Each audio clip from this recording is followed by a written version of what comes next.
असदुद्दीन ओवैसी का खानदान महाराष्ट्र से आए। अरे दीवाने, हम महाराष्ट्र से नहीं आए, हम बाबा आदम यहां पर आए तो उनके हमारे अब्बा अबू हैं। तो पूरा हिंदुस्तान हमारा है। बाबा आदम यहां आए तो अब्बा की जमीन में बेटे का हक नहीं होगा क्या? तुम कहां से आए बताओ? मैं तो बाबा आदम का निस्बत बता दिया, बोलो तुम कहां से आए, किधर से आए तुम?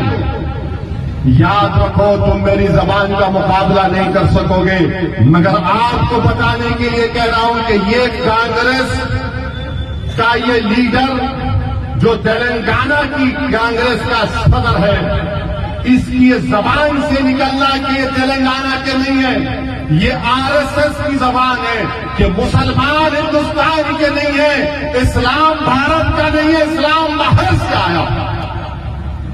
ये सोच है इस जमात के सदर की। ये यहां के नहीं है, वो वहां के। यही तो आरएसएस गोलवालकर से लेकर पंडित दीनदयाल उपाध्याय से लेकर ये सब तो यही लिखे। क्या लिखा था गोलवालकर ने वी और नेशन ऑफ डिफाइंस में? यही तो बात लिखी थी।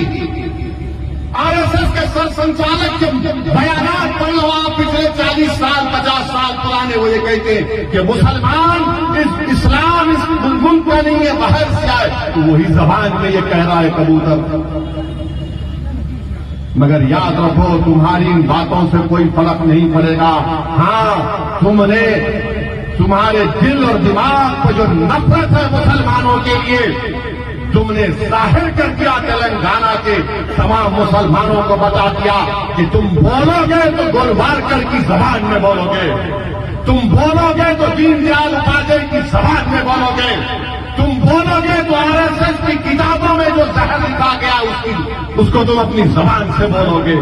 तो याद रखो, हम आरएसएस से 70 साल से मुकाबला करते आ रहे हैं, तुम नहीं करे। और ये कौन था ये सदर इनका? 1999 में आपको याद होगा, जब मरहूम सैयद सज्जाद असेंबली का इलेक्शन लड़े, ये कांग्रेस का सदर किशन रेड्डी के साथ काम कर रहा था बीजेपी के लिए। मैं देखा अपनी आंखों से इसको देखा मैंने। कहां पर? ये गुड्डी मलकापुर की मार्केट उस वक्त का इलाका कारवान में था, वहां पर फिर रहा था किशन रेड्डी के साथ। अब हमको बोल रहे हैं, हमको सबक। याद रखो, तुम्हारा पूरा शिजरा हमारे पास है। तुम कब थे 1999 में? तुम्हारी जवानी में तुम एबीवीपी में थे, वहां से निकलकर तुम गए आरएसएस में थे, फिर तुम बीजेपी में आए, फिर बीजेपी में फिर तो आरएसएस ने कहा कि नहीं, अब तुम चंद्रलू के पास चले जाओ जो जेल में है। तो चंद्रलू के पास गए।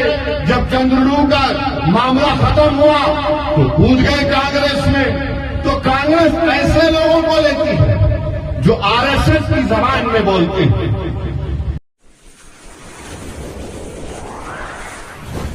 AHN न्यूज, खबर दुनिया भर से। AHN न्यूज को लाइक करें, शेयर करें और सब्सक्राइब करना ना भूलें।